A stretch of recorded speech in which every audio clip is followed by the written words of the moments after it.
हरे कृष्णा कृष्णा कृष्णा हरे हरे, हरे राम राम राम हरे हरे। हरे कृष्णा कृष्णा कृष्णा हरे हरे, हरे राम राम राम हरे। जय प्रभुपदा प्रभुपदा प्रभुपदा, जय प्रभुपदा प्रभुपदा प्रभुपदा प्रभुपदा, जय प्रभुपदा। हरिनाम संकीर्तन की, शील प्रभुपाद की। ओम अज्ञानतिमिरान्धस्य ज्ञानाञ्जनशलाकया चक्षुरुन्मिलितं येन तस्मै श्रीगुरुवे नमः। वाञ्छाकल्पतरुभ्यश्च कृपा सिन्धुभ्य एव च पतितानां पावनेभ्यो वैष्णवेभ्यो नमो नमः।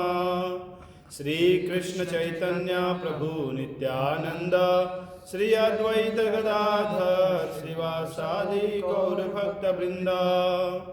हरे कृष्णा कृष्णा कृष्णा हरे हरे, हरे राम राम राम हरे हरे।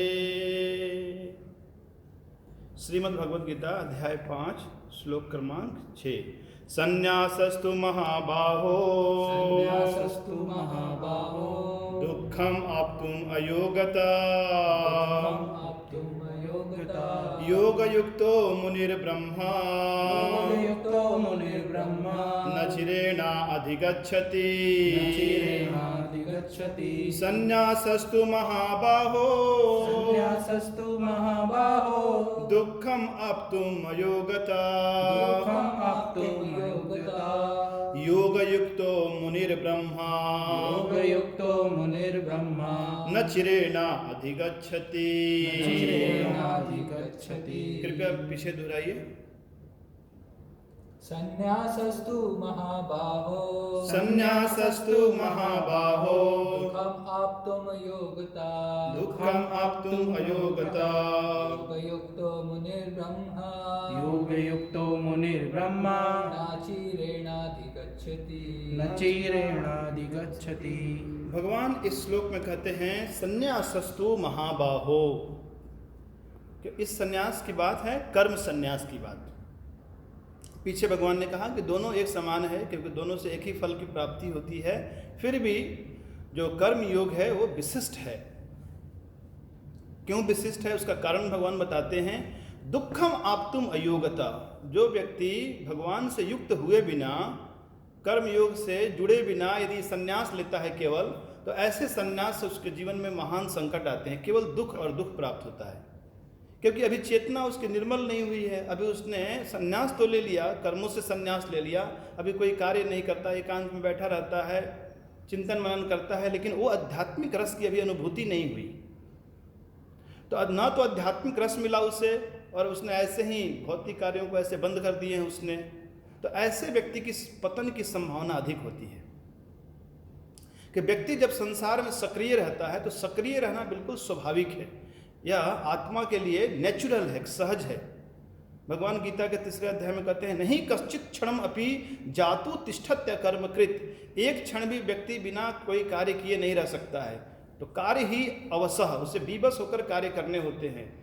तो जब तक व्यक्ति का चित्त पूर्णतः परिमार्जित नहीं हो चुका है, तब तक संन्यास लेना एक प्रकार से स्वयं को दुख देना है। भगवान 12वें अध्याय में भी कहते हैं, क्लेशु अधिकतरस तेषाम अव्यक्त आसक्त चेतसाम। जिनके चेतना अभी देह में है, देहधारी जीव हैं, देह अभिमानी जीव हैं, ऐसे लोगों के लिए अव्यक्त के प्रति आसक्त होना, निराकार के प्रति ऐसे संन्यास लेकर बहुत कठिन है। तो संसार में रहकर भगवान से युक्त होकर भगवान की सेवा के लिए, समाज की सेवा के लिए यदि कोई व्यक्ति कर्मयोग का प्रारंभ करता है, तो धीरे धीरे उसका चित्त शुद्ध होता है। फिर शुद्ध मन को भगवान में या ध्यान के मार्ग के द्वारा, निधि ध्यासन के द्वारा संन्यास धर्म का जो पालन है ठीक से किया जा सकता है। लेकिन प्रारंभिक अवस्था में कोई अचानक सब सारे कार्यों को छोड़कर ऐसे संन्यास ले ले तो उसके पतन की संभावना होती है। भगवान इस श्लोक के दूसरे लाइन में कहते हैं, युक्तो मुनिर ब्रह्मा, जो कर्म योगी है वो भी युक्त है, वो भी मुनि है, मननशील है, ब्रह्म को भी प्राप्त करता है। नचिरेण अधिगच्छति, नचिरेण यानी कि अत्यधिक दीर्घ समय नहीं लगता, बहुत शीघ्र ही वो भी उस लक्ष्य की प्राप्ति कर लेता है। यानी कि कर्म योगी भी संन्यास होने वाले लाभ से वंचित नहीं रहता। सामान्यतः लोग ये धारणा होती है कि जिसने संन्यास लिया है वो बहुत ऊंचे पद पे है। हाँ, सामाजिक व्यवस्था के अनुसार ब्रह्मचारी, गृहस्थ, वानप्रस्थ और सन्यासी अच्छा है, सन्यासी सर्वश्रेष्ठ है। लेकिन यदि कोई व्यक्ति गृह में भी रहकर जो न द्वेष्टि न कांक्षति गेयो ही नित्य सन्यासी, भगवान ने पीछे कहा कि ऐसा व्यक्ति जो इस संसार से पूर्णतया आसक्त है, निष्काम भाव से, न किसी से घृणा करता है, न किसी से द्वेष करता है, न कोई फला कांक्षा है उसके हृदय में, इस भाव से यदि कोई सेवा करता है तो भी समझना चाहिए वो भी सन्यासी ही है। तो सन्यासी केवल वस्त्रों का बदलना नहीं है, बल्कि सन्यास एक मानसिक स्थिति है। 6ठे अध्याय के प्रारंभ में भगवान ने कहा अनाश्रितः कर्म फलम कार्यम कर्म करोति यः ससन्यासी च योगी च न निरग्निर न चाक्रिया। तो यदि कोई व्यक्ति अनाश्रित होकर इस प्रकार से भगवान के ऊपर पूर्णतः आश्रित होकर हर कार्यों को करता है तो समझना चाहिए वो भी सन्यासी है। अनुवाद, भक्ति में लगे बिना केवल समस्त कर्मों का परित्याग करने से कोई सुखी नहीं बन सकता, परंतु भक्ति में लगा हुआ विचारवान व्यक्ति शीघ्र ही परमेश्वर को प्राप्त कर लेता है। सामान्यतः देखा जाता है कभी कभी अपरिपक्व, जैसा कि आज के समाज में साधुओं की संख्या भी लाखों में है, 100 में 90 मौके में लोग साधु क्यों बनते हैं? समाज में असफल हो गए, हो सकता है किसी कारण से चुनाव में हार गए, विवाह नहीं हुआ, नौकरी नहीं मिली, घर वालों ने भगा दिया, या किसी न किसी कारण से उनके जीवन में महान दुख था। अब इस दुख की निवृत्ति के लिए लोगों ने संन्यास ले लिया, चले गए कहीं योग तपस्या में, लेकिन वहाँ पर रस मिला नहीं।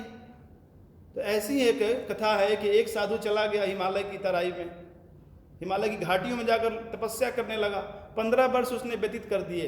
उसे लगा कि मैं संपूर्ण इंद्रियों पर विजय प्राप्त कर चुका हूँ।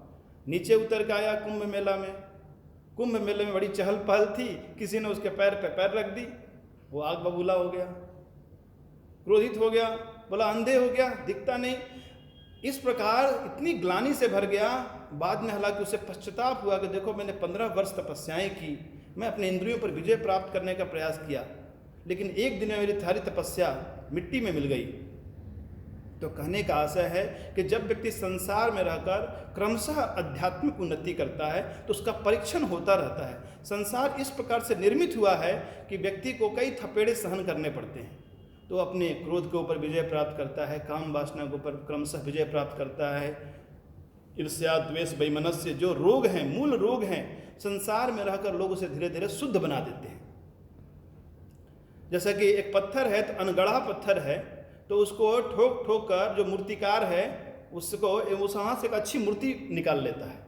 उसी प्रकार जब समाज में रहकर व्यक्ति सक्रिय होता है, भगवान की सेवा करने का प्रयास करता है, तो ऐसा सन्यासी उस निर्जन स्थान में रहने वाले सन्यासी से उन्नत माना जाता है।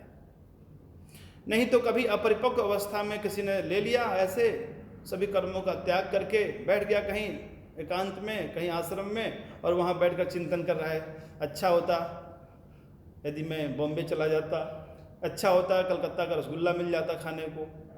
इस प्रकार से भगवान गीता में कहते हैं कि यह तो मिथ्याचारी है। सर्व इंद्रियाणि संयम्य यास्ते मनसांस स्मरण इंद्रिय अर्थान विमूढ़ आत्मा मिथ्याचारः सौच्यते। ऐसे बाहर से तो योगी दिखाई देता है, पर मन ही मन विचार कर रहा है कब मुझे भोग करने की सुविधा प्राप्त होगी। तो भगवान कहते हैं मिथ्याचारी, वो तो प्रिटेंडर है, वो धोखा देने वाला है।